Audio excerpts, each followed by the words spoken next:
ওর মতো ভালো মেয়ে বোধহয় পৃথিবীতে আর নেই। সেটা তো আপনারা ভালোই জানেন। আপনাদের বাড়িতে যখন ও গিয়েছিল তখন তো ঠিকই ছিল।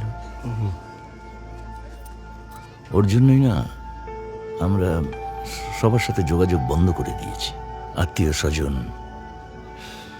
কেননা সবাই ওকে নিয়ে প্রশ্ন করে। আপনারা হয়তো ভাবছেন যে এ কেমন বরযাত্রী, লোকজন নেই, আত্মীয় স্বজন আসেনি। এখন বুঝতে পারছেন তো কেন? না না, এটা কি বলছেন? I am sorry, very sorry. ছি ছি।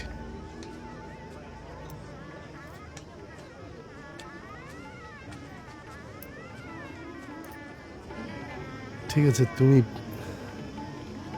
দেখো ওদিকটা, দেখো আমি এদিকটা দেখছি। এই চক্রবর্তীদের গাড়ি এলো।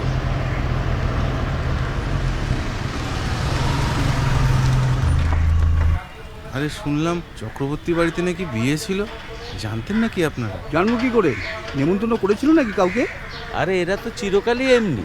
আগে তবুও বেশ ক্লাবে টেলাবে আসতো, কিন্তু ইদানিং তো মোটা টাকা চাঁদা দিয়েই খালাস। আর হঠাৎ করে কি যে হলো, সবার